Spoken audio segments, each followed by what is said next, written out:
Ceci est un livre audio autogénéré par Google. Première partie. Analyse SOCIOHISTORIQUE du système éducatif en Haïti. Chapitre 1. La constitution du système éducatif haïtien. Dans la constitution du système éducatif haïtien, deux phases peuvent être distinguées, la naissance du système puis les tentatives de structuration. Dans ce chapitre, nous examinons d'abord la mise en place de ce système éducatif. En principe, les bases de l'enseignement haïtien furent posées par la politique éducative du libérateur Toussaint Louverture et des fondateurs de l'État haïtien, parmi lesquels Jean-Jacques Dessalines, Henri Christophe, Alexandre Sabès-Pétion et Jean-Pierre Boyer. Cependant, ce système a ses origines dans les pratiques éducatives en vigueur à l'époque de la colonisation et de l'esclavage. Les fondateurs, façonnés par le modèle éducatif légué par les anciens colons français, allaient le reproduire après l'indépendance d'Haïti. Mais, les débuts de la nation haïtienne sont marqués par beaucoup d'incertitudes et de menaces qui entraînèrent des répercussions sur les politiques éducatives des premiers dirigeants haïtiens. Après la consolidation de l'indépendance, vers 1843, l'enseignement a pris un tournant. Sur la base des principes établis et des écoles ouvertes par les fondateurs de la nation, les dirigeants haïtiens essayaient de structurer le système éducatif. Ils créèrent à cette fin un ministère de l'instruction publique et multiplièrent les écoles dans l'intention d'assurer l'instruction de base du peuple. En rapport avec les problèmes d'ordre politique et les contraintes de la structure sociale d'Haïti, nous allons analyser l'évolution de l'éducation haïtienne jusqu'à la veille de l'occupation américaine en 1915. 1. Le contexte social et historique. Pour comprendre les contraintes qui ont accompagné la mise en place et le développement du système éducatif haïtien, il convient de rappeler le contexte social qu'il a vu naître. Ainsi, nous présentons les relations sociales nationales et internationales qui ont conditionné l'établissement de ce système. 1.1. Les relations internationales après l'indépendance, le refus par les nations colonialistes de l'État haïtien. Les années 1797 à 1804 peuvent être considérées comme une phase charnière de la souveraineté d'Haïti. C'est le temps de la mise en place des jalons pour les structures du futur État haïtien, dont le système éducatif. Par les faits et gestes de Toussaint Louverture qui déclara Saint-Domingue État souverain, en 1801 et proclama la Constitution souverainiste de 1801, cette colonie française fut de fait un État indépendant avant l'heure. Cela explique les raisons de l'expédition de Napoléon Bonaparte en 1802, soldée par l'échec de l'armée française le 18 novembre 1803, et la proclamation officielle de l'indépendance d'Haïti par les anciens esclaves et les affranchis, le 1er janvier 1804. Cette indépendance constituait une menace pour le maintien de l'ordre esclavagiste et colonialiste dans les Amériques. Ainsi, les puissances colonialistes s'accordèrent pour faire avorter cette indépendance. Cela provoqua la réaction des révolutionnaires haïtiens, qui firent tout pour sauvegarder leur acquis. À partir de 1804, vint le temps de la résistance et de la vigilance nationale contre une éventuelle invasion française. Dans ce contexte, l'instruction du peuple ne semblait pas être une priorité, malgré l'ouverture des premières écoles nationales. L'année 1825 fut le temps de la reconnaissance de l'indépendance d'Haïti par l'ancienne métropole française, moyennant une indemnité de 150 millions de francs or imposée à l'État haïtien et acceptée par le gouvernement de Boyer. Ce montant représentait alors l'équivalent du budget national de la France. Au début, le versement de cette dette coûtait au pays 30 millions francs or par an. Incapable de continuer à verser la somme annuelle et les intérêts, l'État haïtien a dû payer cette dette jusqu'en 1893.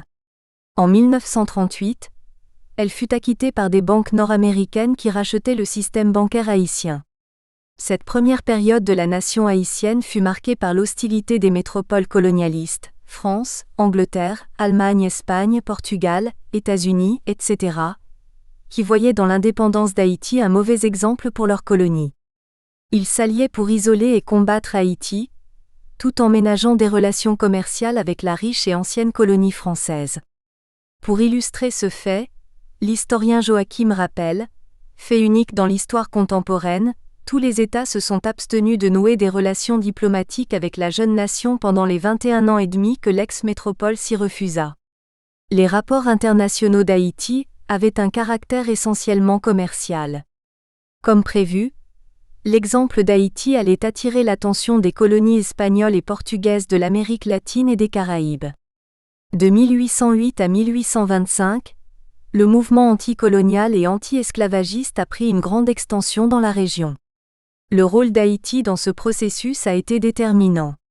Les leaders révolutionnaires comme Simon Bolivar et Miranda venaient en Haïti pour demander l'aide militaire et les conseils des dirigeants. Joachim le souligne en disant « L'exécution de la promesse de Bolivar au président Pétion de libérer ses esclaves fait tache d'huile, par la force des choses.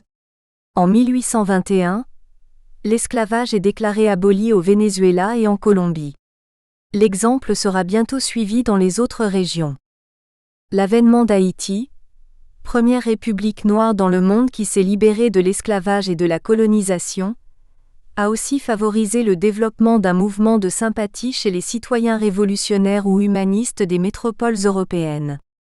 Ainsi sont créées en France la Société des Amis des Noirs et en Angleterre la British Society of the Abolition of Slavery. Malgré ses limites et ses contradictions, ce mouvement civil profitait à la cause anti-esclavagiste et anticolonialiste. Avant même que les États ou gouvernements des métropoles européennes ne reconnaissent l'indépendance d'Haïti, des membres de ces groupes philanthropes venaient à l'aide du nouvel État noir. Par exemple, le roi Henri-Christophe faisait venir des éducateurs anglais dans son royaume du Nord pour former des maîtres haïtiens à la méthode lancastérienne, diffusée en Amérique latine par la Foreign and British School Society. 1.2. Les relations sociales au lendemain de l'indépendance d'Haïti, une nouvelle forme de domination. La proclamation de l'indépendance d'Haïti n'a pas changé le sort des anciens esclaves. Il y a eu seulement le remplacement des anciens colons blancs par les nouveaux colons mulâtres, chefs militaires et anciens affranchis, qui ont constitué les nouvelles classes dirigeantes, avec une minorité des généraux noirs. Selon Charles Tardieu, dans les faits, les colons sont politiquement, socialement et économiquement remplacés par les chefs militaires, les affranchis et les anciens libres qui constitueront les nouvelles classes dirigeantes et exploiteuses du pays. Aux esclaves et aux petits soldats de l'armée révolutionnaire sont réservés en fait le même rôle économique, la même place sociale et le même poids politique avec la seule différence morale de ne plus être esclaves des Blancs. Les esclaves noirs et les affranchis mulâtres se sont associés pour chasser les colons blancs, mais leur communauté d'intérêt était relative et disparaîtra au lendemain de l'indépendance. Ainsi, il n'y a pas eu de redistribution des terres et des biens au profit des anciens esclaves soldats du nouvel État. Les chefs militaires, anciens affranchis et mulâtres partagèrent entre eux les biens restants des anciens colons blancs. Les nouveaux propriétaires étaient quasi exclusivement des affranchis mulâtres, parce que héritiers depuis l'époque coloniale de leurs pères blancs. Il n'y avait pas d'affranchis noirs propriétaires, pouvant transmettre d'héritage à leurs enfants après l'indépendance d'Haïti. Assimilant le travail des champs à leur ancienne condition d'esclaves, la plupart des paysans pauvres refusèrent d'aller travailler sur les plantations des nouveaux riches. Pour enrayer cette attitude qui pénalisait l'économie de la nation naissante, successivement Toussaint, Dessalines et Christophe, défenseurs des esclaves noirs, malgré leurs convictions et par la force des choses, continuèrent la politique de caporalisme agraire qui était en vigueur à l'époque coloniale. Pourtant, Dessalines semblait être d'accord avec les réclamations des anciens esclaves noirs qui voulaient une juste redistribution des terres. Après l'indépendance, Dessalines et plus tard Henri-Christophe dans le Nord, voulaient étatiser les biens des anciens colons blancs. L'article 12 de la Constitution impériale de 1805 stipulait « Toute propriété qui aura ci-devant appartenu à un blanc français est incontestablement et de droit confisquée au profit de l'État. » Cette mesure était contraire aux attentes des généraux mulâtres qui voulaient privatiser ces biens. Cela semble expliquer le cri de l'empereur Jean-Jacques Dessalines. Avant notre prise d'armes contre le clerc, les hommes de couleur, fils de blancs, ne recueillaient point les successions de leurs pères. Comment se fait-il depuis que nous avons chassé les colons que leurs enfants réclament leurs biens ? Les Noirs dont les pères sont en Afrique, n'auront-ils donc rien ? Dessalines voulait tenter une réforme agraire en faveur des Noirs pauvres. Ce serait là la cause déterminante de son assassinat par ses propres généraux, le 17 octobre 1806. Ainsi, au lendemain de l'indépendance d'Haïti, les nouveaux dirigeants mulâtres dans la République de l'Ouest, présidée par Pétion, allaient accaparer les derniers biens du pays au détriment de la grande majorité des anciens esclaves noirs, devenus libres mais dépouillés de tout. L'instruction qui représentait un capital rare était la chasse gardée des élites dirigeantes de la République de l'Ouest. Au point de vue culturel, la domination coloniale s'était fondée sur le refus de la reconnaissance, voire de l'existence d'un espace culturel et linguistique propre aux esclaves. Les colons blancs faisaient croire aux esclaves noirs, aux affranchis et aux mulâtres qu'ils pouvaient aspirer à partager la langue et la culture de la métropole française s'ils méprisaient et rejetaient les héritages culturels africains. Par exemple, le Code noir de 1685, promulgué par la monarchie française, obligeait tous les esclaves noirs venus d'Afrique à appartenir à la religion catholique. Dans ce raisonnement des colons blancs, le vaudou et le créole, qui deviendra la langue nationale d'Haïti, étaient considérés comme des outils et des sources de résistance, de lutte culturelle clandestine des esclaves noirs contre le système colonialiste et esclavagiste. Cette idéologie de domination culturelle, intériorisée par les Noirs et les mulâtres, persista après l'indépendance d'Haïti. Enfin, depuis l'assassinat de Dessalines en 1806, à cause des divisions politiques, des guerres civiles et de nombreux soulèvements des masses populaires, souvent fomentés et manipulés par les classes dirigeantes, l'instabilité sociale a toujours régné en Haïti.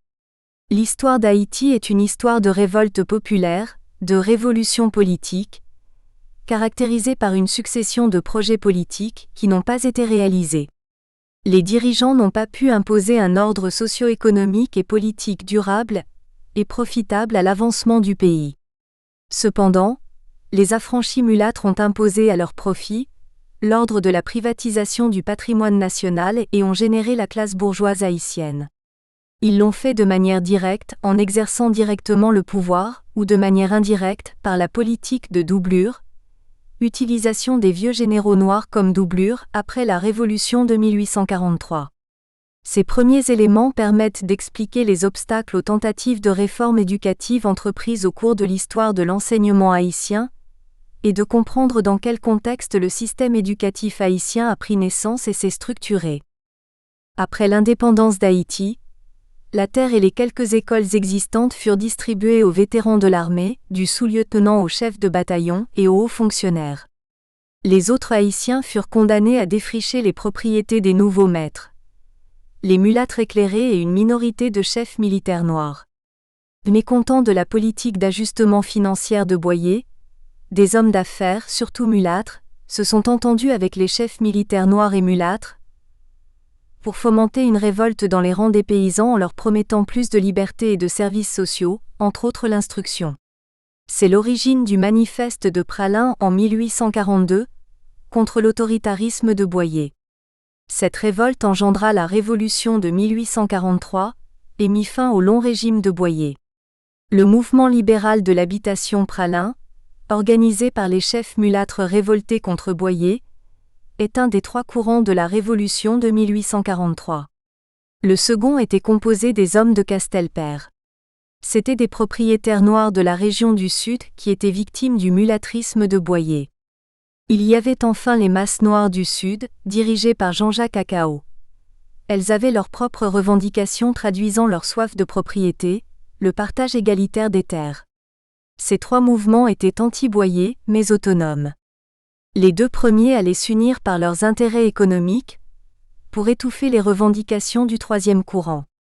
Depuis, au milieu des contradictions sociales et des intérêts de classe, c'est le temps des révoltes périodiques et du perpétuel recommencement, dans la politique haïtienne.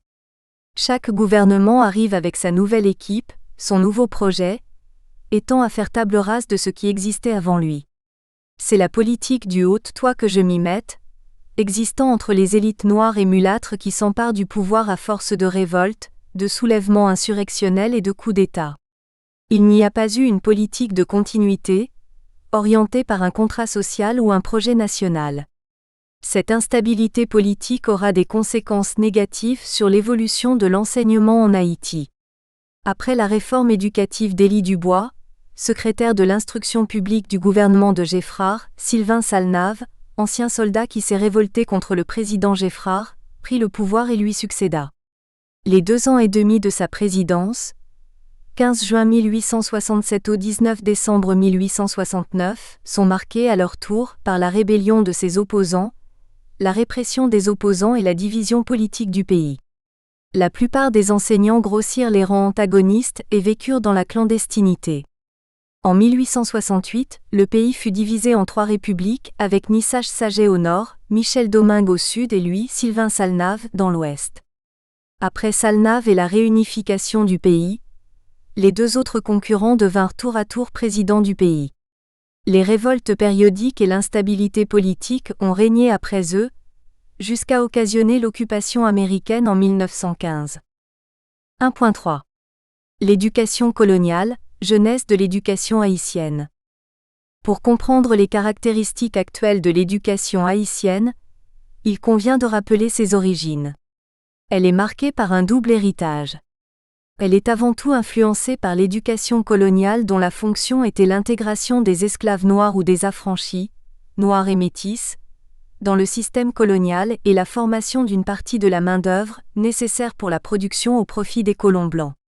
Les travailleurs étaient préparés sur le tas sans être formés dans une école particulière. Les quelques écoles qui existaient étaient destinées aux enfants des colons ou d'une infime minorité d'affranchis. Sur ce fondement furent posées les bases de l'enseignement haïtien avec les fondateurs de l'indépendance, anciens esclaves et affranchis. Ils allaient adopter les modèles éducatifs européens, apportés par les anciens colons. Ainsi, certaines pratiques sont introduites dans l'enseignement haïtien, comme l'enseignement de la religion chrétienne, lié à la liberté de l'enseignement et inscrit dans une dynamique de longue durée. Cela explique aussi l'adoption de la langue française ou de la langue anglaise pour véhiculer cette éducation à l'européenne, au détriment de la langue créole, parlée par tous les Haïtiens.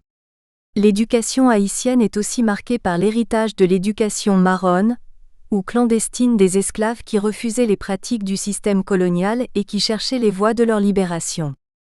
Selon Charles Tardieu, l'éducation coloniale s'articule autour de 5 axes principaux. L'instruction religieuse et l'idéologie esclavagiste. L'enseignement de métiers divers. La formation des cadres artisans et des spécialistes. La formation d'artistes et de divertisseurs. L'enseignement de base ou l'instruction formelle. Chacun de ces axes s'adressait à une population bien définie et avait des formes de transmission et d'apprentissage, de connaissances différentes. L'instruction religieuse était la forme éducative la plus répandue dans la colonie de Saint-Domingue. On l'utilisait comme le pouvoir de violence symbolique le plus efficace pour imposer le système esclavagiste. Le Code noir de 1685 et d'autres textes de la monarchie française exigeaient des colons de faire venir seconde prêtres aumôniers sur les plantations, pour enseigner aux esclaves leurs obligations religieuses.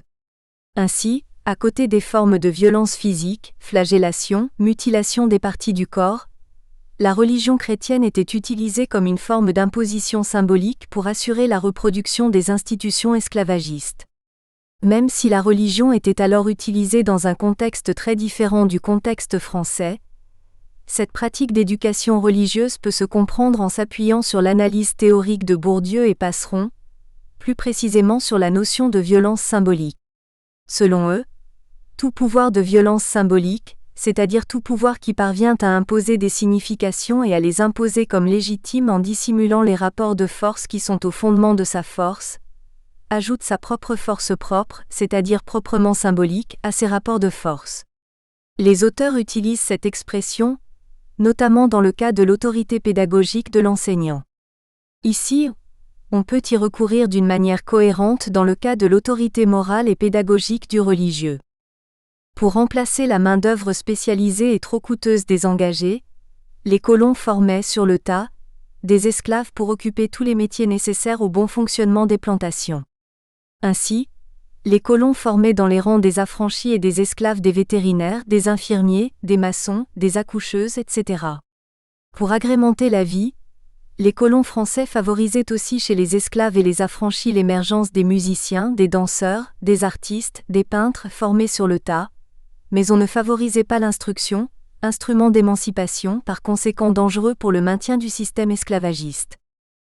Un enseignement formel, quoique marginal, existait à Saint-Domingue au moment de la colonisation.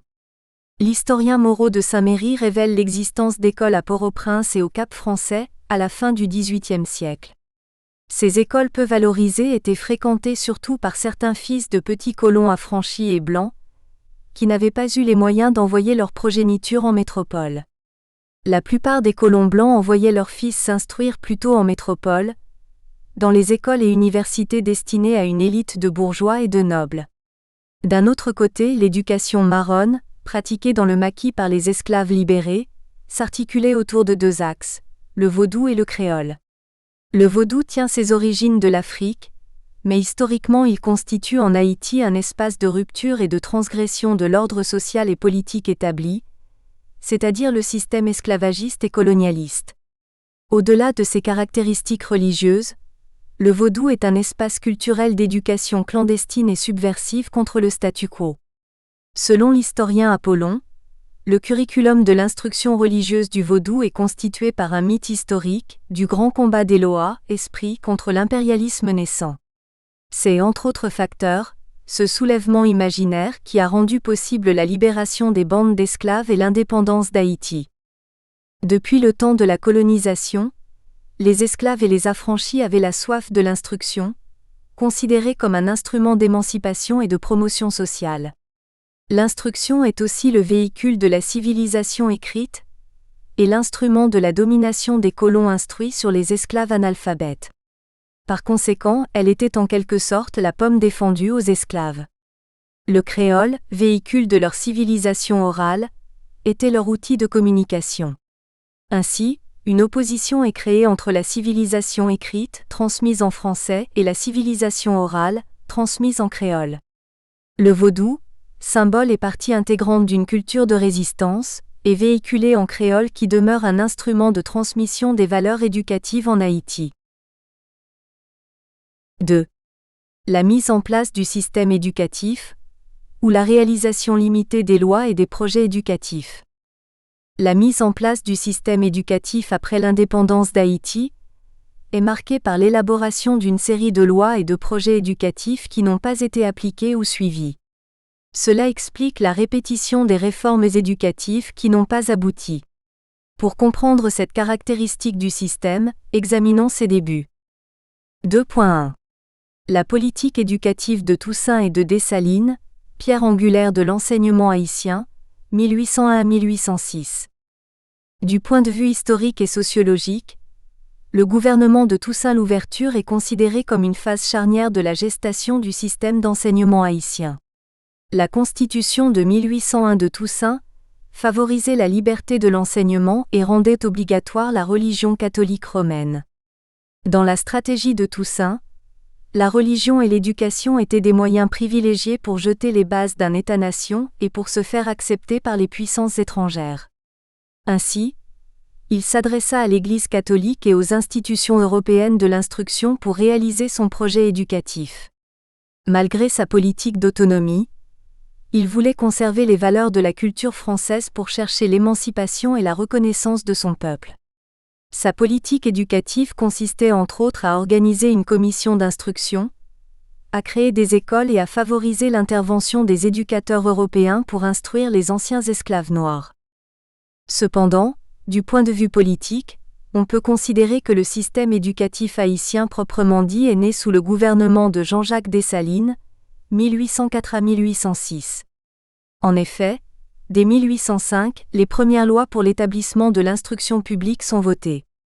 Ainsi, Tardieu rapporte, au lendemain de notre indépendance, Dessalines fit inscrire dans sa constitution une école populaire pour chacune des 6 divisions militaires de son empire. L'instruction publique, qui était alors à l'état embryonnaire, se trouvait sous la garde du ministère des Finances et de l'Intérieur. De son côté, l'historien Hannibal Price démontre la soif du savoir qui animait la population. Un jeune cordonnier de Port-au-Prince avait découvert dans une cave une vieille grammaire de Laumont qui a servi à l'éducation d'un grand nombre de jeunes gens dans notre capitale après l'évacuation des Français. Les uns se réunissaient chez le cordonnier pour étudier en commun, d'autres copiaient le petit livre chez eux dans un manuscrit. Dès la naissance de l'État haïtien, l'instruction était considérée comme un moyen d'émancipation, d'ouverture et de lumière. Une part importante des anciens esclaves, nouvellement libres, voulaient à tout prix utiliser ce moyen culturel pour compléter leur libération politique. Mais il n'y avait pas assez de structures scolaires pour les accueillir. Les 6 écoles nationales étaient largement insuffisantes pour accueillir tous les enfants et les jeunes de la Nouvelle République, qui comptait plus d'1 demi-million d'habitants analphabètes. Pour cela, les fondateurs de la République d'Haïti ont favorisé dès le début l'ouverture des écoles privées pour suppléer le rôle éducatif limité de l'État. C'est l'origine de l'enseignement libre en Haïti. Après la Constitution de 1805, des écoles privées furent ouvertes dans certaines villes comme Port-au-Prince, Cap-Haïtien, Les Cayes, avec pour programme la lecture, l'écriture, le calcul. À l'instar de Toussaint, Dessalines incita les particuliers à ouvrir des établissements scolaires pour instruire les enfants du pays. Ils étaient subventionnés ou récompensés par l'État pour l'œuvre accomplie. Cependant, il manquait des Haïtiens formés, capables d'ouvrir en grand nombre des écoles privées pour répondre à la soif d'instruction de la majorité des Haïtiens nouvellement libres. De plus, la plupart des analphabètes n'avaient pas les moyens économiques leur permettant de payer les frais des écoles particulières existantes. 2.2 Division entre le Royaume du Nord et la République de l'Ouest, ou la double politique éducative de Christophe et Pétion, 1807 à 1820. Henri Christophe est un général noir qui a combattu aux côtés de Toussaint, puis de Dessalines pour l'indépendance d'Haïti. À l'assassinat de l'empereur Jean-Jacques Dessalines, il fut désigné par la majorité des généraux militaires, réunis en assemblée constituante, pour restaurer la République et remplacer Dessalines. Mais les généraux mulâtres, sous l'intrigue de Pétion, avaient fait modifier la Constitution de 1805 pour lui retirer tout pouvoir réel et le remettre au Sénat. S'en rendant compte, Christophe s'est révolté avec ses troupes dans le nord du pays. Il a créé une scission entre le nord et le sud du pays, et s'est proclamé roi de la partie nord. Quant à lui, Pétion est un général mulâtre qui s'est allié à Dessalines pour chasser les colons français et créer la nation haïtienne. Obéissant aux intérêts de sa classe de mulâtres qui voulaient s'approprier les biens laissés par les colons, Pétion aurait été impliqué dans le complot pour l'assassinat de Dessalines le 17 octobre 1806, au Pont-Rouge, à l'entrée nord de Port-au-Prince. Dessalines, comme d'autres généraux noirs, voulait l'étatisation des biens des colons dans l'intérêt des différentes catégories sociales du pays. Ce serait la cause présumée de sa mort. À l'assassinat de Dessalines, Pétion est devenu le président de la République de l'Ouest et de la partie sud d'Haïti. Ainsi, de 1807 à 1820, le territoire national est divisé en deux. Le Royaume du Nord avec le roi Henri Christophe, dit Henri Ier, et la République de l'Ouest avec le président Alexandre Sabès Pétion, 1807 à 1818. Le roi Henri Christophe, dit Henri Ier, pour couper toute relation avec la France, voulait rompre avec le modèle éducatif français. Pour organiser l'éducation dans son royaume, il s'inspira du modèle éducatif anglais. Il fit appel à l'Association British and Foreign School de Londres. Le 16 novembre 1816, il écrit à l'anglais Wilberforce en ces termes : « Je suis pénétré de la nécessité de changer ce que les manières et les habitudes de mes concitoyens peuvent encore conserver de semblable à celles des Français et de les modeler sur les manières et les habitudes anglaises. La culture de la littérature anglaise dans nos écoles, dans nos collèges, fera prédominer enfin, je l'espère, la langue anglaise sur le français. C'est le seul moyen de conserver notre indépendance que de n'avoir absolument rien de commun avec une nation dont nous avons tant à nous plaindre, et dont les projets ne tendent qu'à notre destruction. » Le roi s'est ainsi exprimé après avoir refusé de recevoir une mission française en octobre 1816. Mais la culture française, qui allait de pair avec le catholicisme, ne disparut pas pour autant dans les écoles du Nord. En effet, le roi ordonna l'enseignement de la langue française à ses propres pages. La position de Christophe peut être expliquée par sa stratégie de développer des relations diplomatiques et commerciales avec l'Angleterre et les États-Unis d'Amérique, au détriment de la France. Le roi Christophe, dit Henri Ier, semblait vouloir une éducation pour tous. Il aurait déclaré que seule l'éducation pourrait élever la masse de ses sujets de l'ignorance païenne et de la dégradation dans laquelle l'esclavage l'avait plongé. Dans son discours du 18 février 1807, le roi promettait à ses sujets « L'éducation, ce bien après la religion et la liberté, le plus précieux de l'homme sera ranimée et soutenue de la morale, elle sera remise en honneur et vénérée au milieu de vous. » Pour réaliser son rêve, Christophe établit des écoles primaires et secondaires bien équipées pour les garçons de son royaume. En 1816, il fit venir d'Angleterre 5 instituteurs pour ouvrir des écoles lancastériennes au Cap, à Saint-Marc, au Gonaïves, à Port-de-Paix, à Sans-Souci, Milhaud avec environ 2000 élèves. En plus, le Collège royal, fondé en 1816, fut dirigé par 2 universitaires anglais dont un pasteur anglican.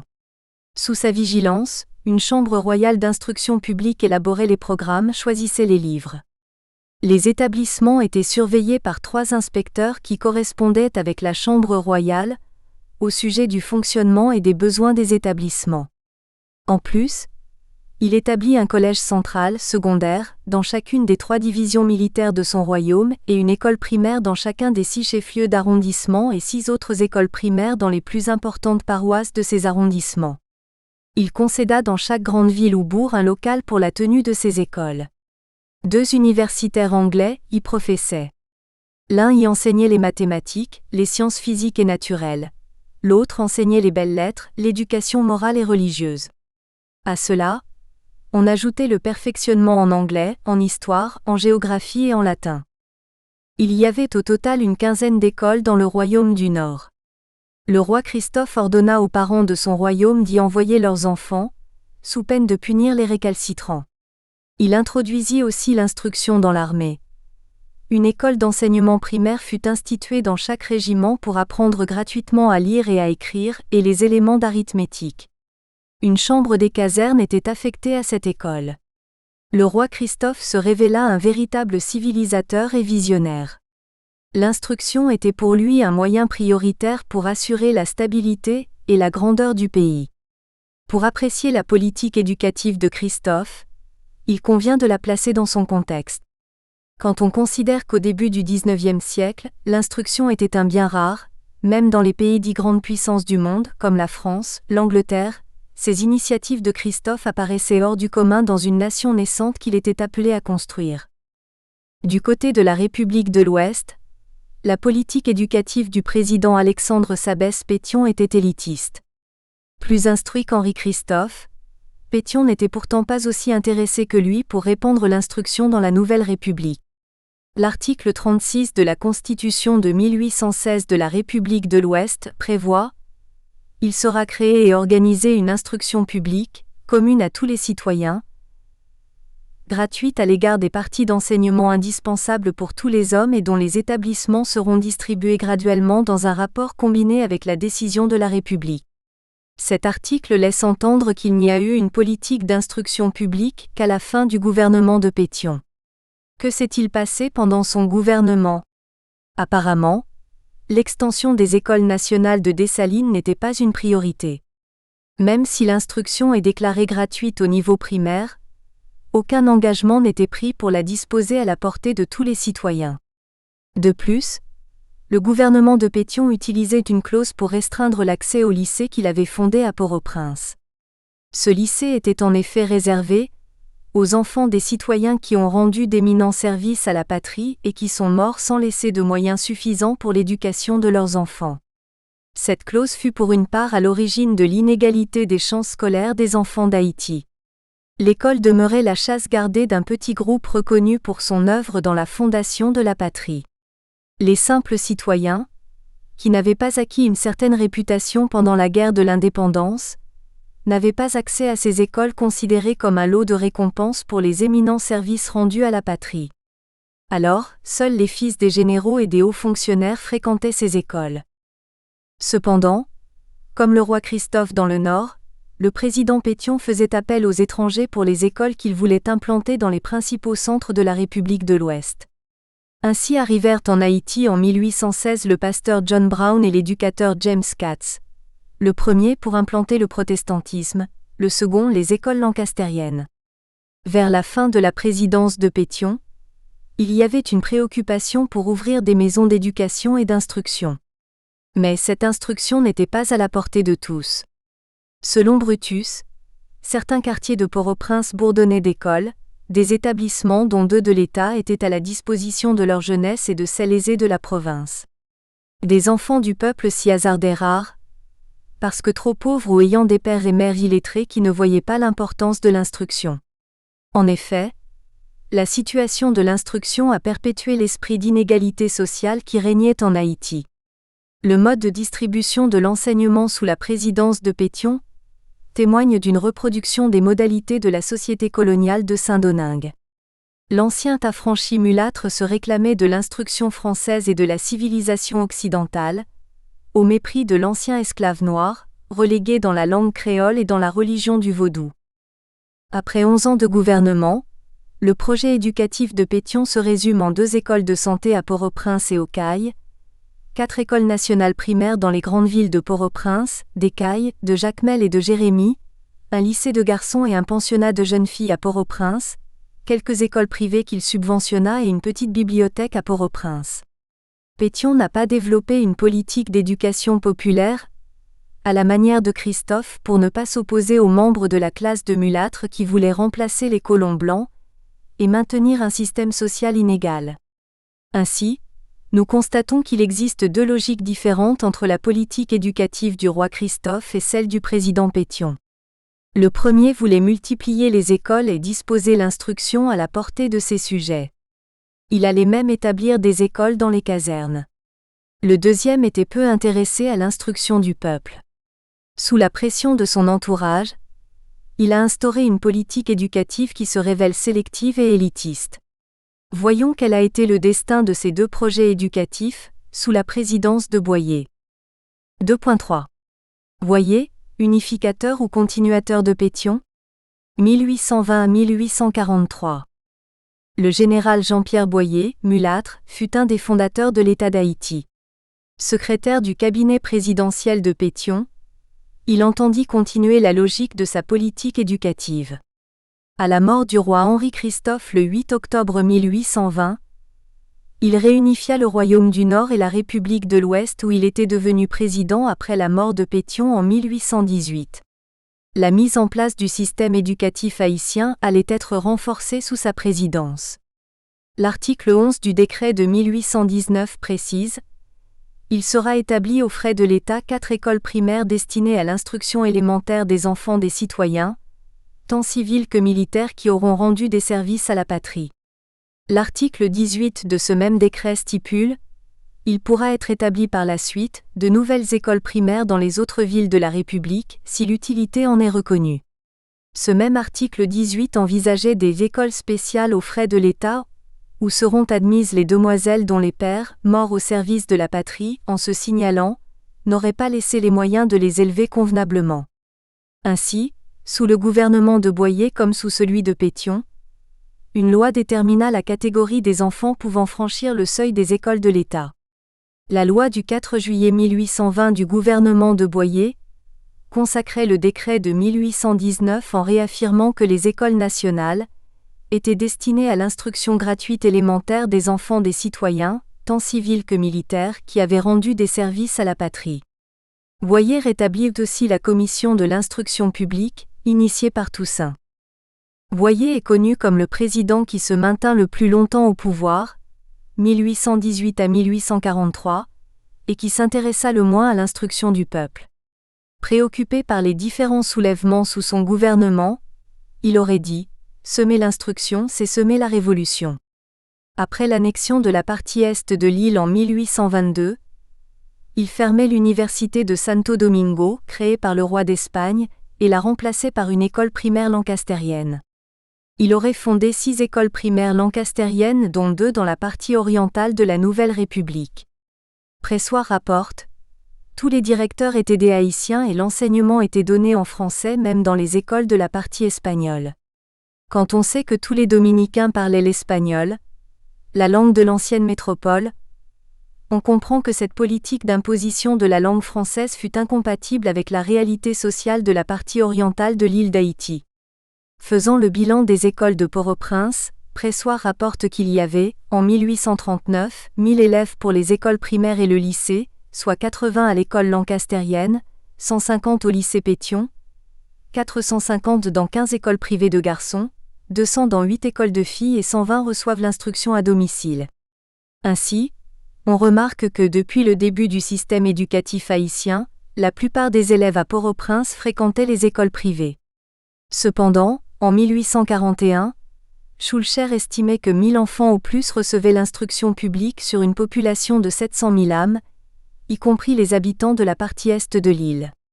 Si on estime, selon Antenor Firmin, à 30% la population d'âge scolaire du pays, les 1000 enfants scolarisés dans les écoles publiques représentent moins de 0,5% de cette population.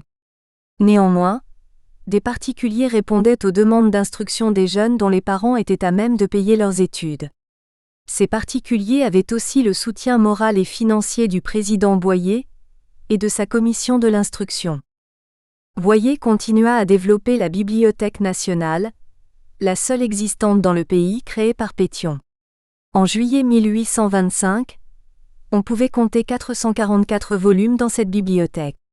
En 1827, Boyer songea aussi à établir un séminaire en Haïti pour former un élergé national et donner une instruction solide aux hommes appelés à travailler à la prospérité du pays.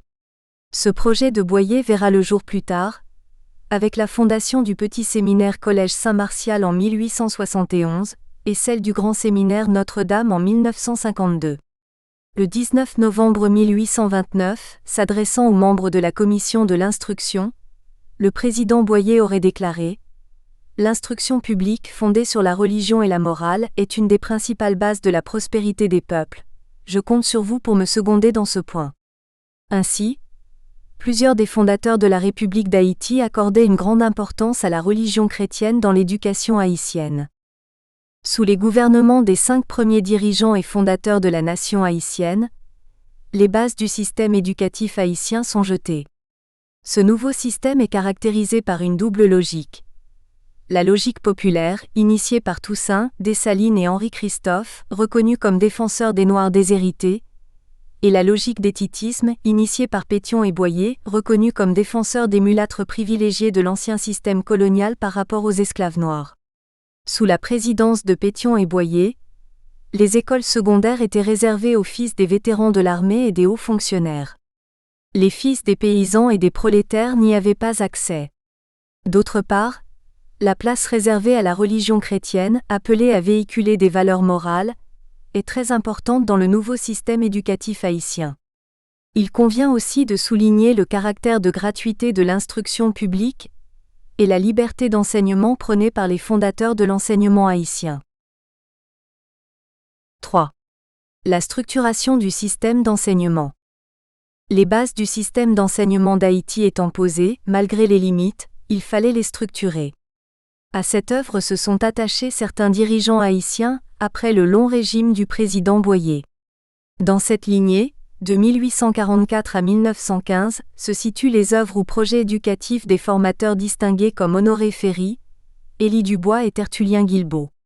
Ils ont essayé de créer des infrastructures pour le développement du système comme l'instauration du ministère de l'Instruction publique, l'élaboration des programmes éducatifs, la création des écoles urbaines et rurales pour répandre l'instruction.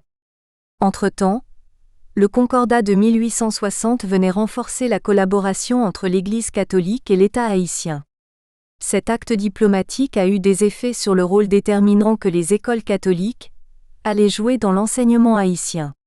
Cependant, les contraintes sociales d'Haïti comme la répétition des divisions politiques, des guerres civiles et des coups d'État ont empêché le développement du système d'enseignement. 3.1. Les effets de la Révolution de 1843 sur l'expansion de l'enseignement. La Révolution de 1843 marque un tournant dans l'enseignement haïtien. Elle jette les bases d'une organisation plus large de l'enseignement. Elle associe la commune à son développement, le remet à un ministère spécial, enlève les restrictions de Pétion et Boyer à la fréquentation scolaire en l'étendant à tous les enfants sans distinction de classe et de sexe. En effet, l'article 31 de la Charte de 1843 dispose : « L'enseignement est libre et les écoles sont distribuées graduellement en raison de la population. Chaque commune a des écoles primaires de l'un et de l'autre sexe, gratuites et communes à tous les citoyens. l'instruction était gratuite dans toutes les écoles communales et selon l'arrêté du 8 juillet 1843, un jour de la semaine sera consacré dans les locaux des écoles tant urbaines que rurales pour l'instruction gratuite de toutes personnes qui voudront acquérir les premiers éléments de la lecture, de l'écriture et du calcul. Ces déclarations manifestent l'intention des dirigeants d'alphabétiser le peuple haïtien, de généraliser l'instruction, dans la mesure où on ouvre l'école une fois par semaine à toutes les personnes désireuses de s'instruire. Pour éduquer le jeune paysan, on ouvrait des écoles rurales. Pour encourager les directeurs professeurs et les répétiteurs, venant de la ville, on les payait 100 gourdes et 50 gourdes par mois et on leur payait le loyer. En janvier 1844, le président Rivière-Hérard créa le ministère de l'Instruction publique et le confia à la direction d'Honoré Ferry qui fut à la fois secrétaire d'État de la Justice, de l'Instruction publique et des cultes. Les tentatives de réforme et d'innovation d'Honoré Ferry se situent dans la logique de la Révolution de 1843. Son but était de répondre aux revendications populaires de 1842, qui avaient renversé le long régime de Boyer. Ferry voulait étendre l'instruction à toutes les catégories sociales. Il était pénétré de cette vérité que l'égalité n'a de plus sûr véhicule que les Lumières, c'est-à-dire l'instruction. Sa politique d'instruction était: par rapport aux établissements primaires, lire, écrire, compter sont les premiers pas de l'étude, que l'acquisition de ces 3 connaissances nécessaires à l'industrie, même la plus grossière, devienne avant longtemps le partage de tous. Ainsi, le développement de l'industrie paraissait être le principal but des écoles. Pour concrétiser ce projet, le ministre exhortait: il est à désirer que partout où au moins il y a un conseil communal, l'on consacre une partie des revenus à une école primaire. Dans la vision d'Honoré Ferry, le but des écoles primaires à établir dans les communes était d'alphabétiser le peuple. Le but des écoles secondaires, à établir dans les chefs-lieux des 27 arrondissements du pays, était d'augmenter le bagage intellectuel du primaire pour se préparer à l'apprentissage des métiers industriels et manuels. Les lycées, à établir dans les chefs-lieux des 5 départements du pays, devaient préparer les élèves pour accéder aux études supérieures, pour apprendre le droit, la médecine, le génie, etc. Depuis les débuts du système, les écoles étaient surtout concentrées dans la capitale du pays. Selon le rapport du ministre Honoré Ferry au président Philippe Guerrier, successeur d'Érard, en novembre 1844, il existait dans l'arrondissement de Port-Républicain, redevenu Port-au-Prince, 24 établissements d'instruction dont 4 nationaux, 4 communaux, municipaux et 16 particuliers, privés, ayant un total de 1281 élèves dont 956 garçons et 325 filles. Le ministre précise que les 16 écoles primaires privées étaient fréquentées par 573 élèves, dont 315 garçons et 258 filles. Les écoles communales, il convient de préciser que l'école protestante Bird à Port-au-Prince avait 200 enfants dont 67 filles, les 3 autres écoles communales de Port-au-Prince, de Carrefour et de Pétionville ayant respectivement 100, 40 et 8 élèves, les 4 écoles nationales dont le lycée Pétion de 154 élèves, l'école de médecine 10 élèves, École nationale lancastérienne 146 élèves, et l'école nationale de la Croix-des-Bouquets 50 élèves. Le tableau suivant présente le panorama de cet espace scolaire. Tableau 1. L'espace scolaire dans la zone de Port-au-Prince en 1844. Source: LHERISSON et Vincent. La législation de l'instruction publique de la République d'Haïti 1804 à 1895, Op-Cit, 1898, pp. de 204 à 226. Parmi les 1281 élèves, 708 étaient dans les 8 écoles publiques à Port-au-Prince. Ce nombre est très élevé, si on considère le petit nombre d'écoles publiques, 16 écoles, qui existaient à travers le pays après le régime de Boyer. Ainsi, les ressources humaines d'Haïti étaient toujours concentrées dans la zone de Port-au-Prince, au service des couches sociales favorisées. Dès le départ, les dirigeants haïtiens ont favorisé une société à structure duale. Les citadins, surtout ceux de la capitale, se sont considérés comme supérieurs aux paysans, surnommés les gens de l'arrière-pays ou du pays en dehors, comme le décrit l'anthropologue Gérard Barthélemy dans son ouvrage. Le tableau indique aussi que la majorité des filles fréquentaient les écoles particulières ou privées. Les écoles nationales ou communales étaient réservées surtout aux garçons. Au lendemain du régime de Boyer, La politique éducative menée par Honoré Ferry durant 2 ans permet de dénombrer 3 lycées nationaux, 16 écoles primaires nationales et 3 écoles primaires communales. Il aurait pu faire mieux, mais il s'était heurté à des obstacles comme la pénurie de fonds et les désordres politiques. Dans sa circulaire aux responsables de l'éducation du pays, il affirmait : « Il faut de la patience dans la situation actuelle des choses car le présent on ne peut en disconvenir, est hérissé de difficultés, plein de complications qu'il faut s'étudier à dissiper. » Ferry se proposait de distribuer l'instruction à tout le monde. Il voulait imprimer à l'école une fonction sociale, la transformer en une pépinière d'artisans et d'ouvriers ayant foi dans leur destin, capables de s'être utiles, de servir. De l'enseignement classique, il espère tirer des professionnels honnêtes, des administrateurs scrupuleux. 96. Il associait à cette œuvre le prêtre, l'instituteur et le juge qu'il appelait des apôtres du droit, du savoir et de l'amour, ces 3 sources d'harmonie et d'union nationale. 3.2. La continuation du projet éducatif d'Honoré Ferry par ses successeurs. L'œuvre de Ferry fut continuée par ses successeurs. Dès 1847, sous le régime de Faustin Soulouque, les responsables haïtiens voulaient faire venir de France les frères de l'instruction chrétienne et les sœurs de Saint-Vincent de Paul pour s'occuper de l'évangélisation et de l'éducation du peuple haïtien. Ce projet verra le jour avec la signature du Concordat de 1860 entre le Vatican et l'État haïtien, sous la présidence de Geffrard. En 1848, Francisque continua l'œuvre de Ferry en la complétant. Rassemblant les différentes mesures déjà prises par ses prédécesseurs pour bâtir le système scolaire, il les codifiait et formulait une véritable législation scolaire à caractère populaire. Quant à l'éducation religieuse, en accord avec les directeurs d'école, les élèves catholiques étaient pris en charge par les prêtres et les élèves protestants par les pasteurs. L'article 120 de la loi de 1848 précise : une chapelle, bâtie dans l'enceinte du local affecté à chaque école, sera spécialement destinée aux élèves. Néanmoins, les habitants et les cultivateurs du voisinage pourront y être admis à entendre l'office divin. Ainsi, avant le Concordat de 1860, il existait un accord entre l'État haïtien et les églises chrétiennes.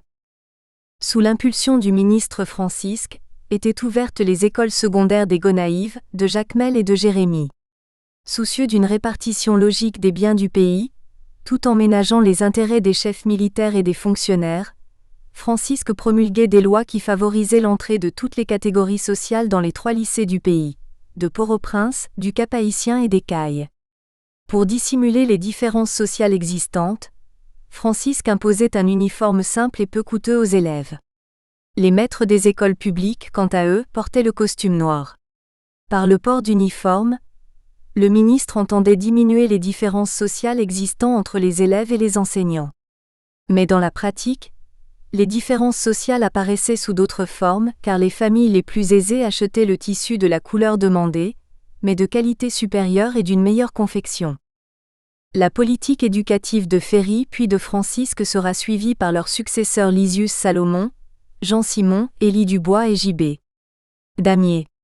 Le comportement de ces 6 ministres a permis de structurer les bases du système éducatif naissant. Sous l'empire de Soulouque, le ministre Lysius Salomon, 1851 à 1859, futur président d'Haïti 1879 à 1888, voulait continuer l'œuvre de Francisque.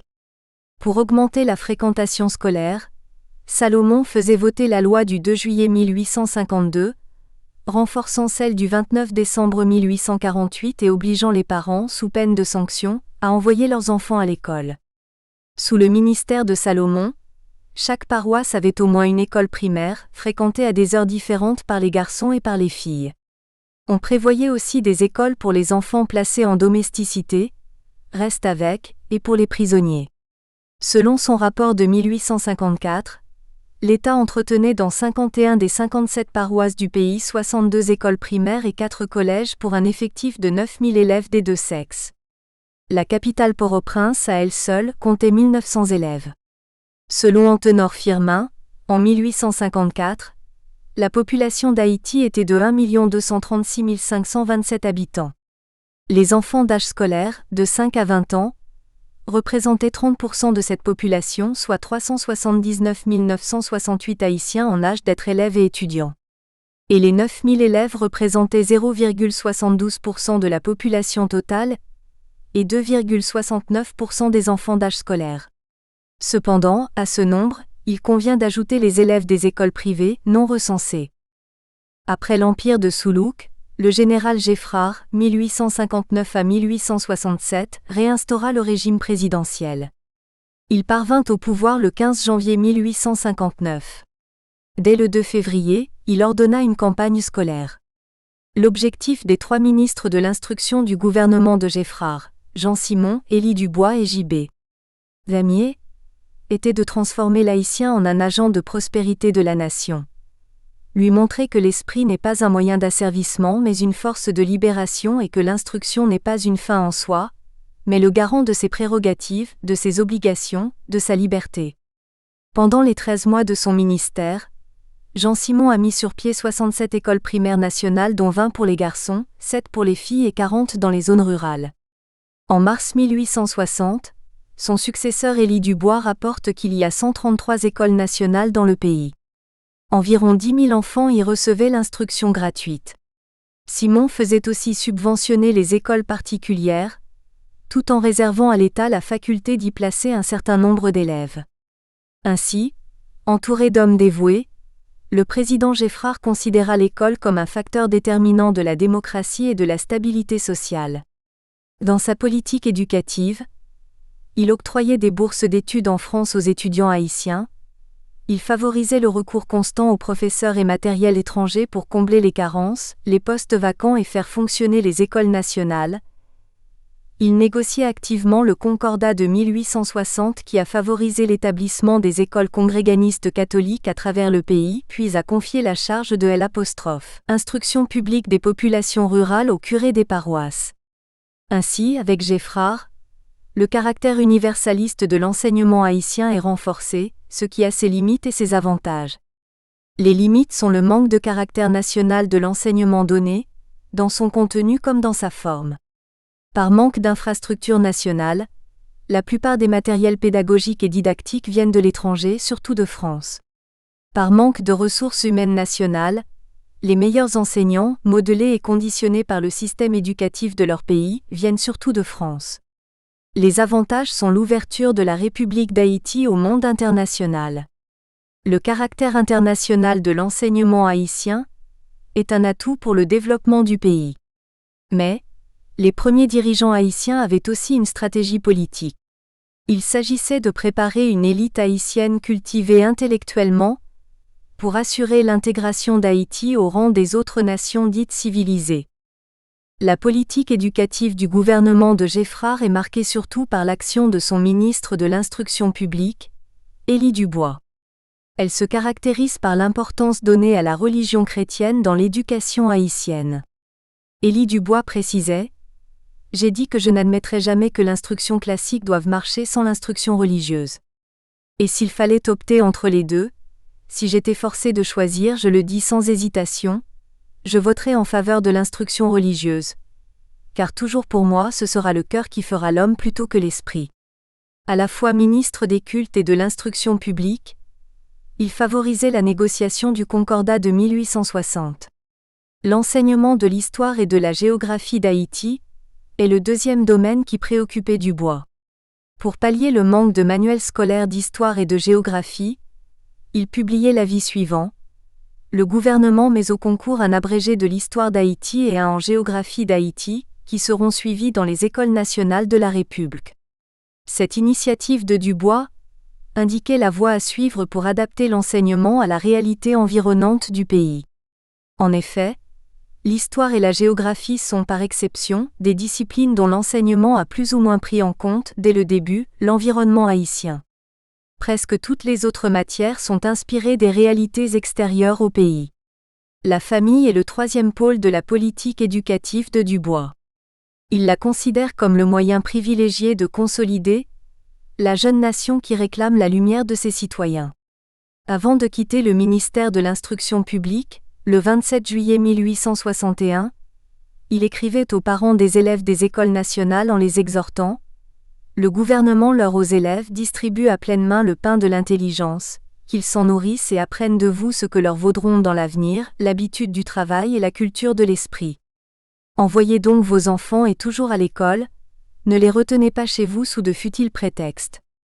Quand on connaît l'intérêt des Haïtiens pour l'instruction, considérée comme un moyen d'ascension sociale et d'accès au capital culturel, on comprend que l'exhortation de Dubois aurait été mieux suivie si elle avait été accompagnée de création d'écoles suffisantes par l'État haïtien. Selon Dubois, l'école primaire est l'antichambre de l'école professionnelle.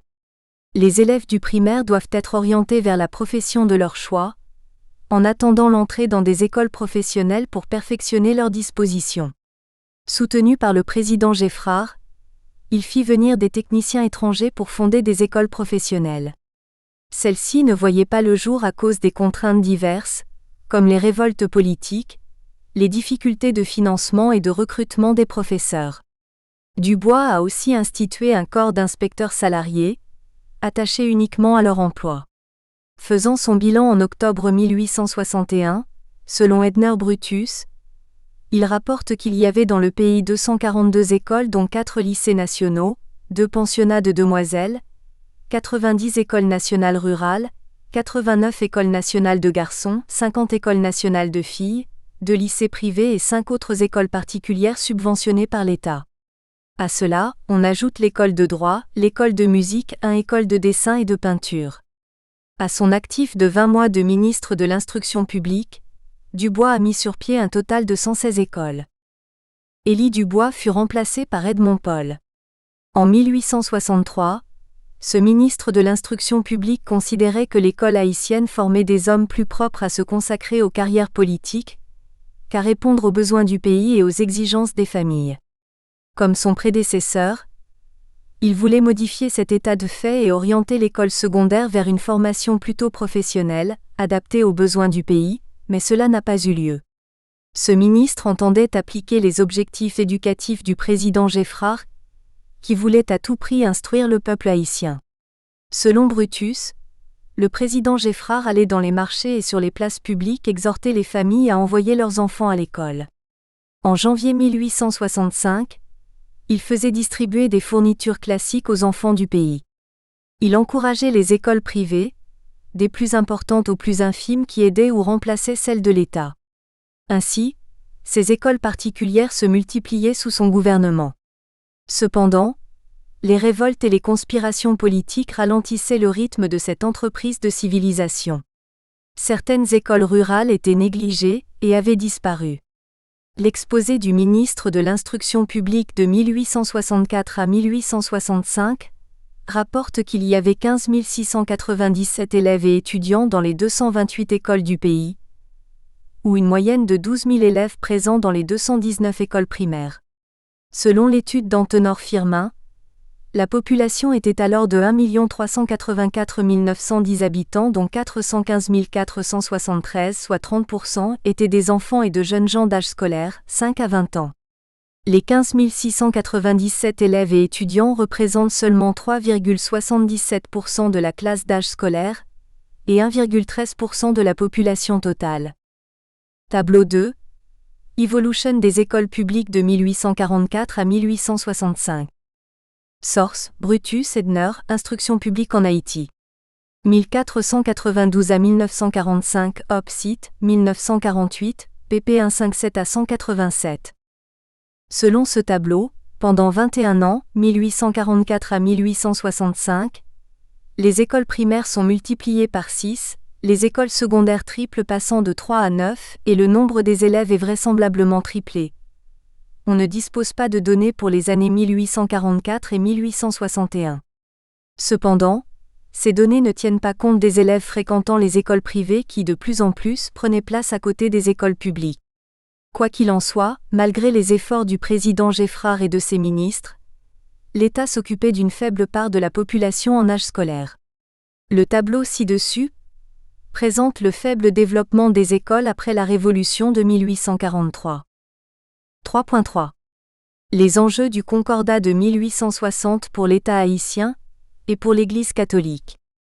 Pour comprendre la contribution des écoles catholiques dans l'éducation haïtienne, il convient d'analyser leur implantation à partir du Concordat du 28 mars 1860, signé entre l'État haïtien et le Vatican. Ce Concordat est un traité international contracté par deux États souverains, qui s'engagent à respecter les décisions prises en commun sur certains points. Les pourparlers avaient commencé entre les deux États en 1843, par l'intermédiaire de l'abbé Spiritain Tisserand et du ministre de l'Instruction publique et des Cultes, Honoré Ferry. Ce concordat était un moyen pour l'État haïtien de favoriser, avec l'aide de l'Église catholique, l'instruction dans le pays et son intégration dans le rang des nations de la civilisation occidentale. En retour, il accordait à l'Église catholique un double privilège: des avantages économiques et le pouvoir d'organiser son implantation et son enseignement en Haïti. Par le concordat, l'État haïtien s'engageait à assurer la protection et le soutien économique des clercs, à contribuer à la construction et à l'entretien des édifices religieux. Les articles 1 et 3 du Concordat, renforcés par les articles 4, 6, 7 et 8 de la Convention organique du 6 février 1861 entre le Saint-Siège et le gouvernement haïtien, explicitent les avantages économiques. Voir l'annexe numéro 2, le Concordat de 1860 et les conventions complémentaires. Selon l'article 4 de la Convention organique du 6 février 1861, sera alloué sur les fonds du Trésor public un traitement annuel de 20 000 francs à l'archevêché de Port-au-Prince et un traitement de 12 000 francs à chacun des évêchés du Cap-Haïtien et des Cayes. L'article 6 de la même convention poursuit: le traitement annuel du grand vicaire de Port-au-Prince sera de 4 000 francs et celui de chacun des autres grands vicaires de 3 000 francs.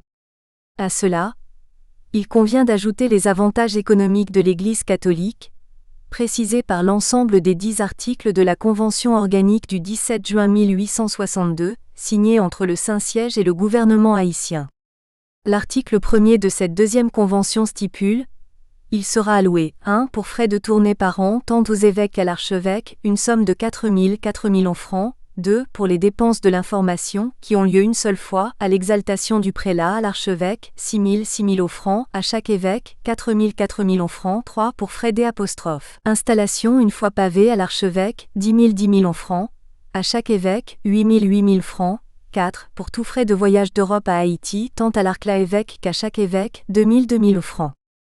Les autres articles des deux conventions précitées ont précisé d'autres allocations et traitements économiques pour les autres membres du clergé et des congrégations religieuses œuvrant en Haïti. Ces avantages économiques, ajoutés aux avantages politiques, représentaient un grand profit pour l'institution de l'Église catholique aux dépens des faibles ressources de l'État haïtien. En contrepartie de ces avantages, les clercs doivent obéissance à l'État haïtien. Selon l'article 4 du Concordat, le président d'Haïti jouira du privilège de nommer les archevêques et les évêques. Et si le Saint-Siège leur trouve les qualités requises par les 5 canons, il leur donnera l'institution canonique. À leur tour, les vicaires généraux des diocèses et les curés des paroisses sont nommés par les évêques avec l'approbation du gouvernement haïtien.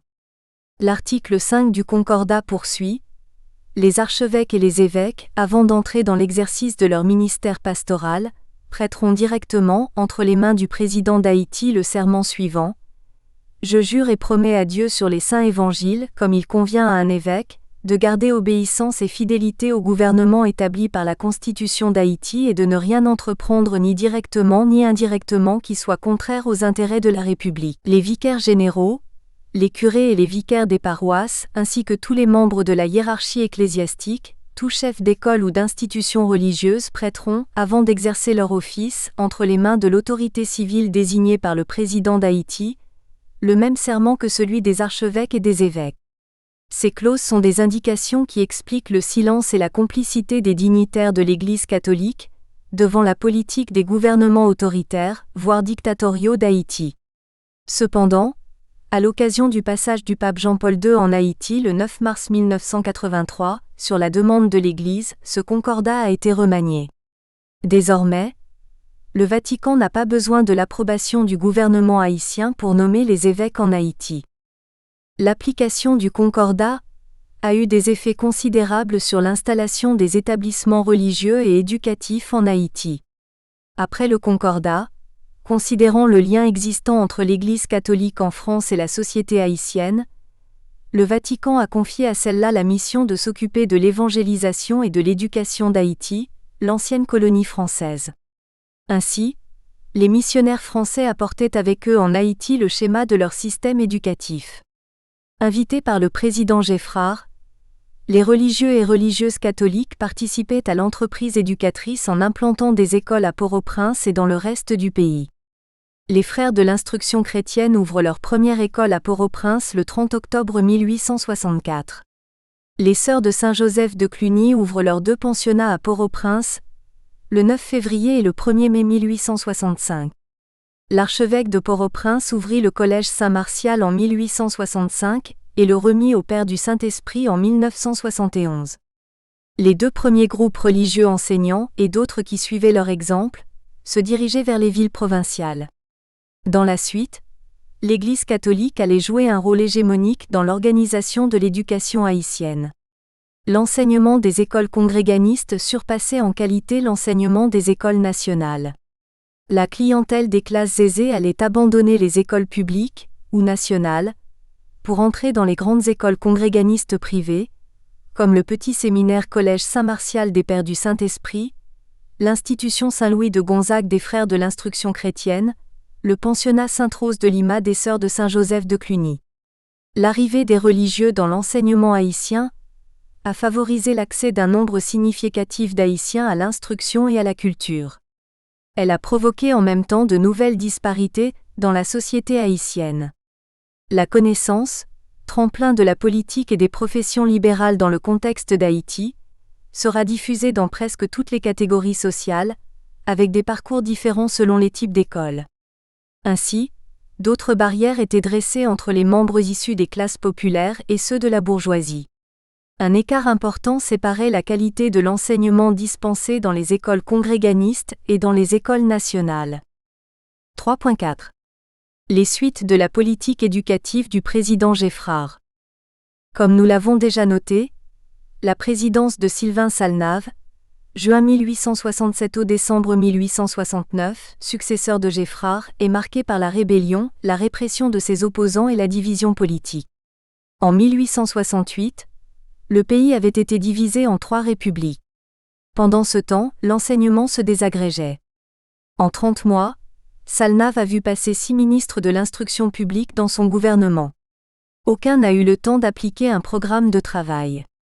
Après Salnave, ce sera la présidence de Nissage-Saget, 1870 à 1874, puis de Michel Domingue, 1874 à 1876. Sous leur gouvernement, l'enseignement haïtien évoluait à un rythme lent. En 1874 à 75, le ministre de l'Instruction publique rapportait qu'il y avait 19 250 élèves dans les écoles publiques et 3 914 élèves dans les écoles privées. Selon l'étude d'Antenor Firmin, rapportée par Brutus, la population était de 1 551 099 habitants. Considérant que 30% de cette population, soit 465 329 personnes sont d'âge scolaire, de 5 à 20 ans, on déduit que 2,13% de la population totale ou 4,97% de la population d'âge scolaire avait accès à l'école. Celle-ci demeurait un produit rare dans le milieu haïtien. Les données rapportées par Brutus sous le gouvernement de Lysius Salomon en 1880 permettent de dresser le tableau suivant. Ce tableau, page suivante, est incomplet. Il ne tient pas compte du nombre des écoles privées non religieuses sur lesquelles nous ne disposons pas des données statistiques. Cependant, il permet d'observer que 20 ans après le Concordat de 1860, les écoles religieuses des pères, des frères et des sœurs sont implantées dans 10 des 12 circonscriptions scolaires du pays. Elles sont 20 parmi les 371 écoles du pays, dont 188 écoles rurales et 183 écoles primaires urbaines, 90 de garçons et 93 de filles. C'est le début d'une stratégie de l'Église catholique, d'implanter des écoles religieuses qui rapidement deviendront le pôle de référence dans l'éducation haïtienne, à partir des années 1900. Cette stratégie sera renforcée par l'arrivée de nouvelles congrégations religieuses en Haïti, après l'occupation américaine 1934. Tableau 3. Panorama des écoles sous le président Salomon, 1880.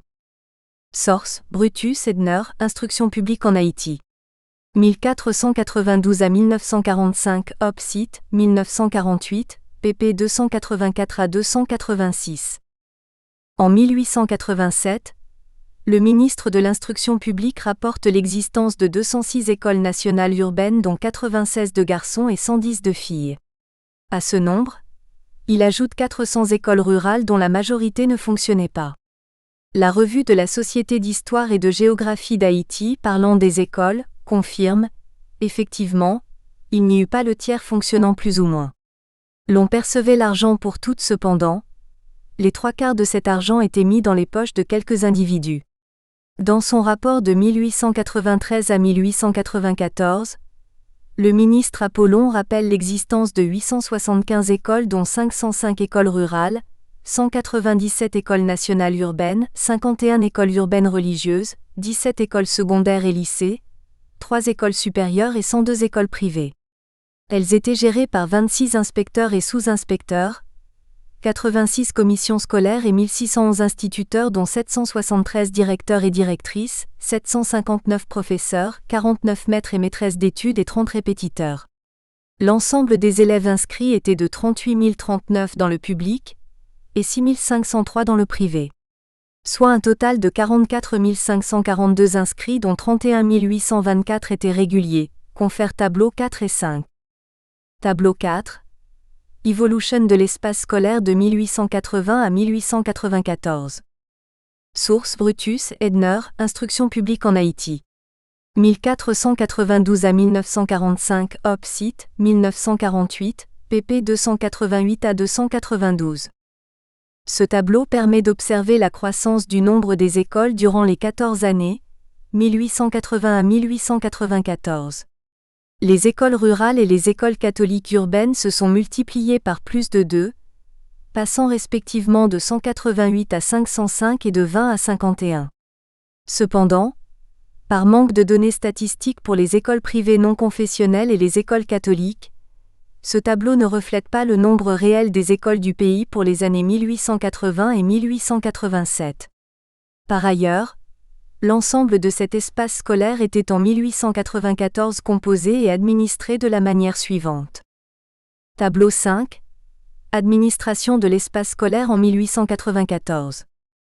Source: Brutus Edner, Instruction publique en Haïti. 1492 à 1945, Op. Cit. 1948, pp. 300 à 301. L'État entretenait dans ces écoles 577 boursiers et 22 autres à l'étranger.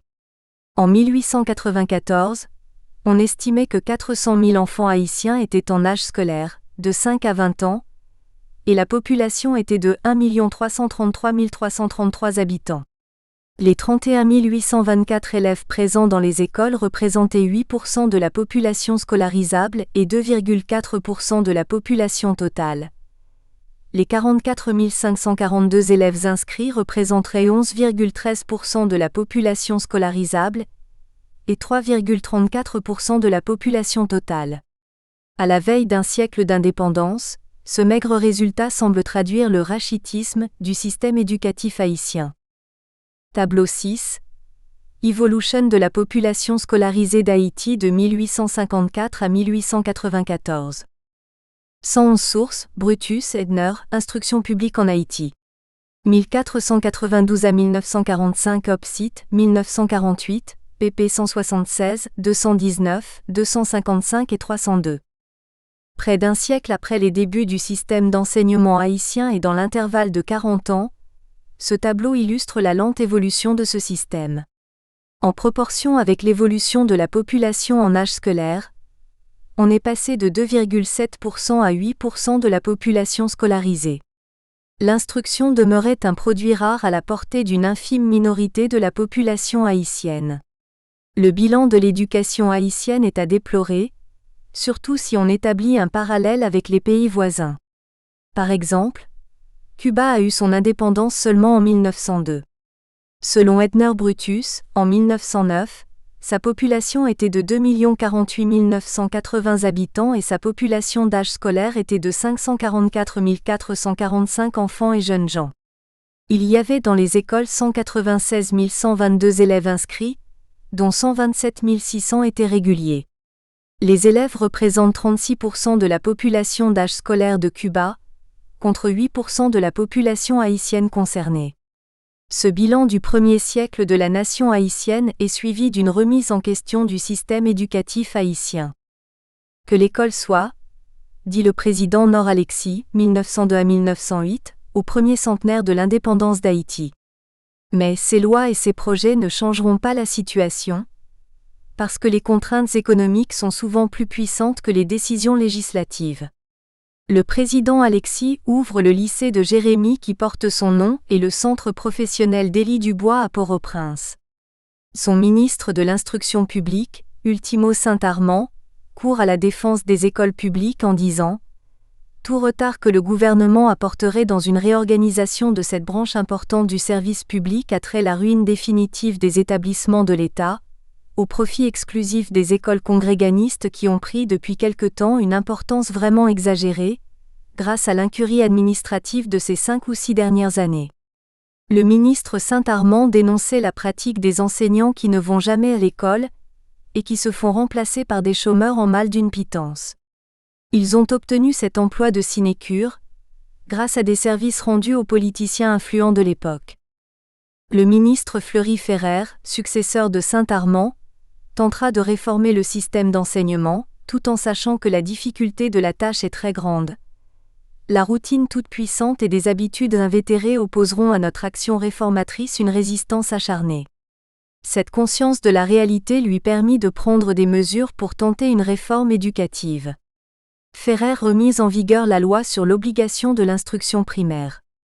Il rappela le rôle des inspecteurs, des directeurs, des parents et des magistrats communaux dans l'application de cette loi. Pour préparer des maîtres, il annexa à 2 écoles secondaires des classes de l'école normale. Il introduisit des cours d'instruction civique et une nouvelle méthode de lecture dans les écoles urbaines. Il proposa à la Chambre législative d'éliminer les écoles rurales qui ne fonctionnaient pas et qui demeuraient un trompe-l'œil. Proposition refusée. Mais Ferrer en réduisit le nombre de 504 à 171 et tenta de les ranimer. Il renoua des pourparlers avec des religieux comme les frères de Plohermel, de l'Instruction chrétienne, les sœurs de Saint-Joseph de Cluny et les sœurs de la Sagesse, pour installer des fermes-écoles, déjà annoncées par Apollon en 1893 dans diverses sections rurales. Ces groupes religieux ont réalisé dans le pays 13 écoles de ce genre sur les 29 prévues, faute de moyens économiques. 100 ans après l'indépendance d'Haïti, au milieu des fanfares qui fêtent ce siècle, le ministre Ferrer n'a pu cacher sa tristesse en constatant « Un mal sur lequel je ne puis m'empêcher d'attirer votre attention, dit-il au législateur, est la non-fréquentation des écoles. On a estimé à 350 000 le nombre des enfants en âge d'aller à l'école primaire, de 5 à 14 ans. Or, la statistique du département faxe à moins de 30 000 le nombre d'élèves inscrits dans nos écoles tant nationales que privées. Cela représente 8,6% de la population d'âge scolaire. Fleury Ferrer a le mérite d'augmenter, tant soit peu, la clientèle des écoles nationales et d'y rétablir l'ordre. En février 1906, son successeur, le ministre Lalo, pouvait compter 414 écoles dans le pays dont 184 écoles rurales. 210 écoles urbaines de garçons et de filles, 11 écoles secondaires de garçons et de filles, 6 lycées et 3 écoles supérieures.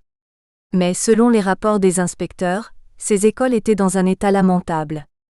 Pour assurer leur fonctionnement, l'État ne disposait mensuellement que de 500 gourdes pour les fournitures et de 750 gourdes pour le matériel et le mobilier. La location des bâtiments des particuliers absorbait la majeure partie du budget de l'État pour les écoles. Les premières perdantes dans cette carence étaient les écoles rurales. Par manque d'argent, le ministre Lalo a dû réduire à 75 les 184 écoles rurales de Ferrer. De 1994 à 1906, les écoles rurales sont réduites de 505 à 75.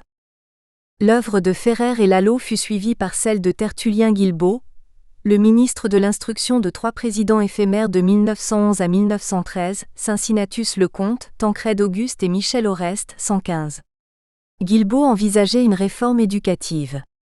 Son objectif était de redonner à l'enseignement primaire son vrai caractère, préparer l'enfant à la vie sociale, conjurer le danger d'explosion sociale qui couve entre une minorité éclairée et une majorité enténébrée. Il jugea comme quelque chose de navrant l'état des écoles nationales d'Haïti. À Port-au-Prince, il n'y avait que 520 élèves dans les 10 écoles nationales de garçons et 9 écoles nationales de filles. Alors qu'à elle seule, l'école des Frères de l'Instruction chrétienne, située sur la grande rue de la même ville, recevait une moyenne de 284 élèves.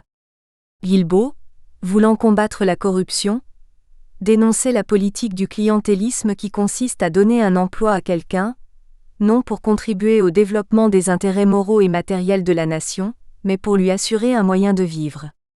Il dénonçait aussi la subvention des établissements privés qui n'existaient que sur le papier, et le pillage organisé des fournitures et du matériel des établissements publics. Pour la qualification des maîtres, Guilbault a relancé les cours d'école normale annexés à des écoles secondaires. Pour encourager les professeurs, il augmentait leur salaire et leur attribuait une pension de retraite. Pour faciliter le contrôle des écoles, il augmenta de 3 les 15 inspecteurs d'alors et leur ajouta des sous-inspecteurs selon l'étendue des circonscriptions. Guilbault a voulu réorganiser l'école. Il a atteint particulièrement son objectif dans les écoles nationales urbaines. Le 4 mai 1913, il remit ce bilan au président Oreste. Il existe dans la République 549 écoles publiques de garçons et de filles, dont 250 rurales, 215 primaires urbaines, 62 congréganistes, 13 secondaires, 6 lycées et 3 écoles supérieures. À ce nombre, il ajoute 126 écoles privées dont 111 étaient subventionnées par l'État. Soit un total de 675 écoles, confère tableau 8. Ces données permettent de tracer l'évolution scolaire dans les premières années du deuxième centenaire de l'indépendance d'Haïti. Tableau 7. Progression du nombre d'écoles en Haïti de 1906 à 1913. Source Brutus, Edner Instruction publique en Haïti. 1492 à 1945, Op-Site, 1948, page 334 et page 390. Ce tableau permet d'observer la croissance des écoles au cours des 7 années. Le nombre des écoles rurales a sensiblement augmenté de 184 à 250. Cependant, par manque de données statistiques pour les écoles privées non confessionnelles et les écoles catholiques, ce tableau ne reflète pas le nombre réel des écoles du pays pour l'année 1906. Par ailleurs, la fréquentation scolaire s'est accrue. Ainsi, Guilbault est connu comme un des réformateurs de l'éducation haïtienne. Éducateur vigilant, il se donnait la mission d'éveiller les consciences, d'aiguiser les esprits. Avant de quitter le ministère de l'Instruction publique, dans son discours de démission, il souligne de manière poétique le rôle de l'école dans la patrie. Peuple. Il est un moyen plus sûr que la guerre de se venger des torts quand on est citoyen. Quoi qu'il fasse, un tyran ne lui résiste guère, la misère aussi a ce puissant moyen, l'école. Si jamais un abus te désole, si tu veux que ton droit soit toujours garanti, veux-tu la liberté? Mets ton fils à l'école. Peuple, si tu m'en crois, c'est là le seul parti. Les débuts du système éducatif d'Haïti sont marqués par l'inégalité des chances scolaires, la liberté d'enseignement, le caractère religieux chrétien et humaniste de plus en plus accentué et le manque de suivi des projets éducatifs. Les fondateurs de l'État haïtien ont voulu construire une nation dirigée par une élite, appelée à élever Haïti au rang des nations de la civilisation occidentale. Au cours du premier siècle de l'indépendance, ils ont construit quelques lycées et écoles supérieures pour former cette élite. Ces premiers établissements scolaires étaient réservés aux enfants des chefs militaires et des hauts fonctionnaires qui dirigeaient le pays. Les fils des paysans n'y avaient pas accès. Toutes les écoles secondaires étaient situées dans les grandes villes, qui regroupaient seulement 10 à 15% de la population haïtienne. Pour répondre aux aspirations des couches populaires qui souhaitaient accéder à l'instruction, sous la pression de la Révolution de 1843, les dirigeants ont projeté d'étendre les écoles primaires dans les sections rurales. Ce type d'école est appelé école rurale. Mais, la majorité des écoles rurales n'a pas bien fonctionné. D'autre part, pour pallier l'insuffisance des écoles publiques, les dirigeants ont décrété la liberté des particuliers d'ouvrir des écoles. Cela a favorisé l'ouverture des écoles privées dans différentes villes du pays. Mais, ces écoles privées étaient réservées aux enfants des familles qui avaient des revenus pour payer les frais. Les fils des paysans et des ouvriers n'y avaient pas accès. La reconnaissance de la nation haïtienne par les États occidentaux était un enjeu important pour les fondateurs de l'État. Pour cela, il importait à Haïti de partager les mêmes valeurs morales et religieuses que ces nations, marquées par la religion chrétienne. Les dirigeants haïtiens ont choisi de christianiser le peuple. Pour atteindre cet objectif, ils ont négocié avec le Vatican le Concordat de 1860 consacrant la collaboration de l'Église catholique avec l'État haïtien. Les clauses de ce concordat ont favorisé, entre autres, la multiplication des écoles catholiques et leur rôle déterminant dans l'éducation haïtienne, mais aussi la dépendance de l'Église par rapport au gouvernement. D'autre part, l'enseignement est marqué par les contraintes sociales et politiques qui ont empêché son développement. Plusieurs formateurs et éducateurs, devenus ministres ou présidents du pays, ont entrepris des réformes ou fait des projets pour améliorer l'enseignement. Mais leurs efforts n'ont pas apporté les résultats attendus. L'histoire d'Haïti est marquée par une succession de guerres civiles, de soulèvements populaires souvent fomentés et utilisés par des dirigeants rivaux qui renversent les gouvernements pour les remplacer. De 1804 à 1915, malgré le long régime de certains chefs d'État comme Boyer, Haïti a connu 34 chefs d'État dont 5 gouvernements provisoires. À travers ces gouvernements, de 1843 à 1915, l'enseignement a connu 54 ministres ou secrétaires d'État de l'instruction publique. La plupart de ces ministres ou secrétaires d'État n'ont pas eu le temps d'exécuter un projet éducatif. Les réformes ou projets entrepris par ceux qui ont duré n'ont pas eu de suivi, à cause des successeurs souvent rivaux qui ont négligé leur œuvre. C'est le cas du président Boyer qui a fermé les écoles ouvertes par le roi Henri-Christophe, ou du président Salnave et de ses successeurs qui ont négligé l'œuvre éducative entreprise par le président Geffrard et ses ministres. Chapitre 2. L'occupation américaine et ses effets sur l'enseignement en Haïti. 1. Le contexte politique et culturel de l'occupation américaine.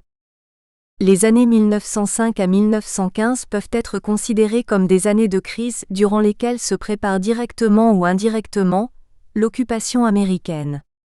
Vers 1905, après un siècle d'indépendance, une polémique est soulevée entre deux courants culturels des intellectuels haïtiens. L'un dénonce l'échec de l'éducation francophone trop classique et plaide en faveur de l'éducation et de la culture anglo-saxonne, jugée plus pragmatique et progressiste. L'autre associe la culture haïtienne à la culture francophone, jugée plus humaniste, et rejette toute tentative d'éloignement de cette filiation. Cette polémique coïncide avec le débat international engagé entre la France, l'Angleterre et les États-Unis sur la supériorité d'une de ces cultures, en ce qui concerne la promotion sociale et économique des peuples.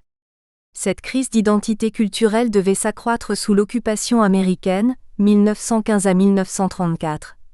À la suite de quoi, les forces américaines ont déployé des efforts constants pour transformer le système éducatif haïtien et remplacer la culture francophone par la culture anglo-saxonne.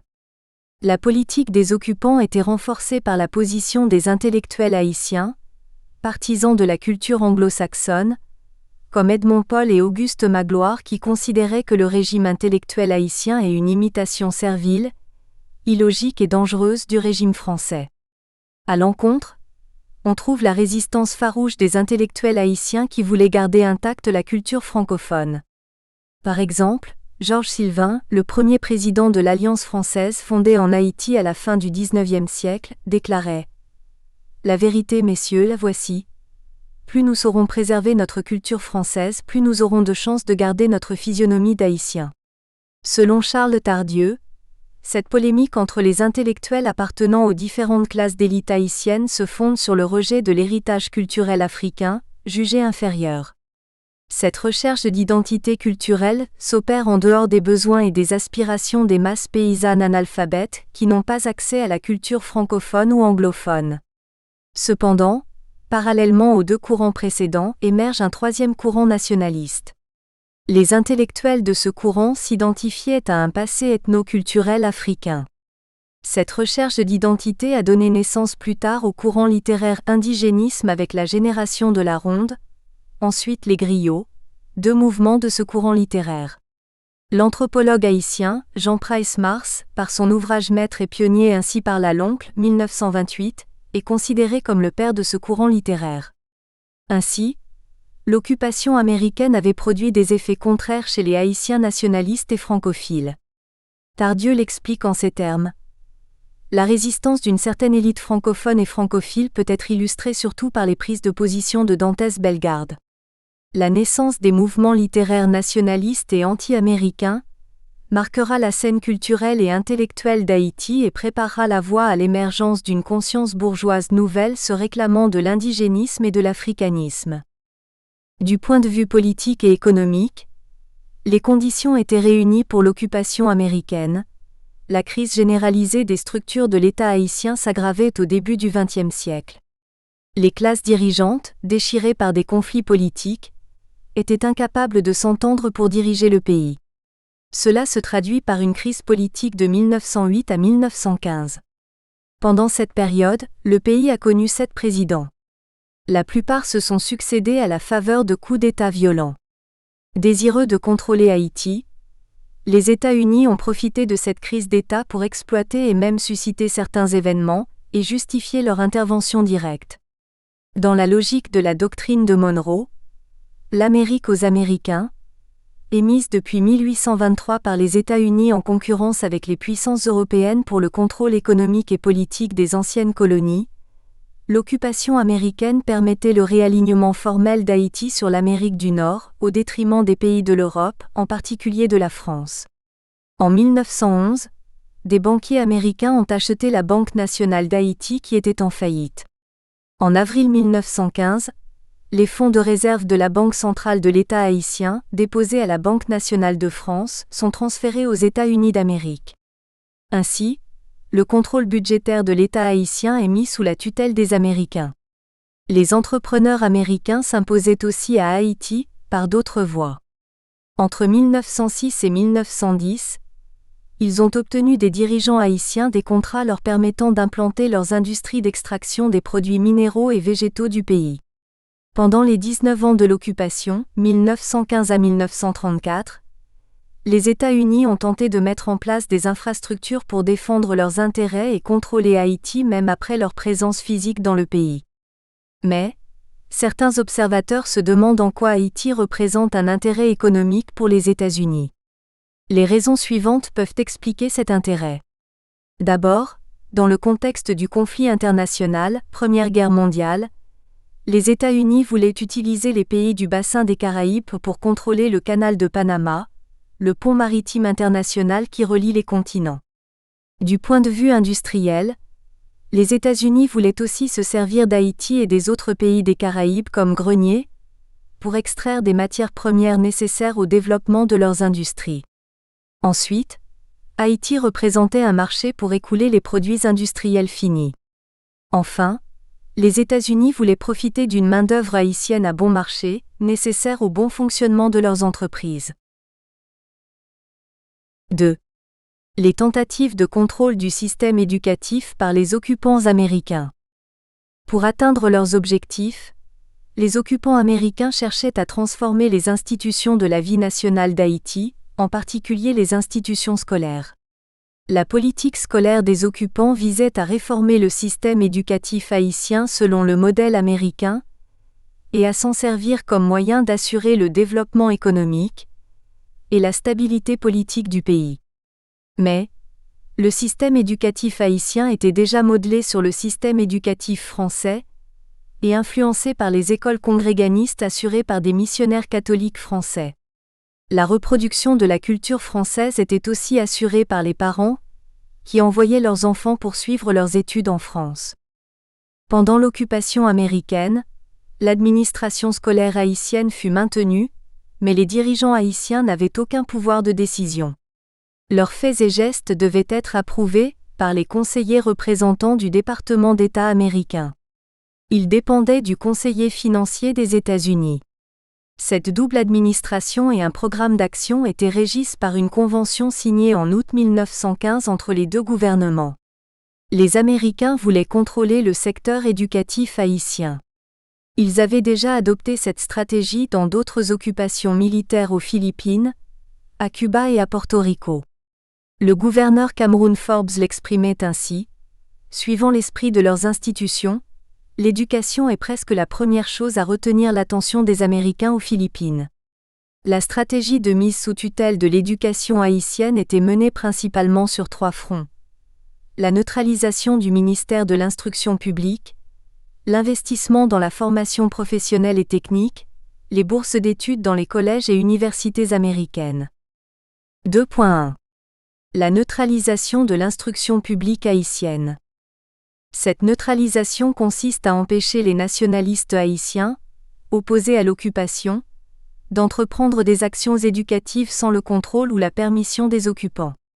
Elle se fait par le blocage des initiatives des dirigeants du département de l'instruction publique et le refus d'allocations pour améliorer les services de ce département ou pour en créer de nouveaux. L'objectif de cette stratégie était de prouver l'incapacité administrative des Haïtiens et de justifier la prise en main de l'instruction publique par les représentants des États-Unis. L'élite haïtienne en était consciente. Le ministre de l'Instruction publique, Dantes Bellegarde, s'exprimant sur la lutte pour l'école haïtienne, écrivait: le refus de toute aide aux écoles haïtiennes était une politique systématique d'affamement qui devait conduire à la prise de possession du département de l'Éducation nationale.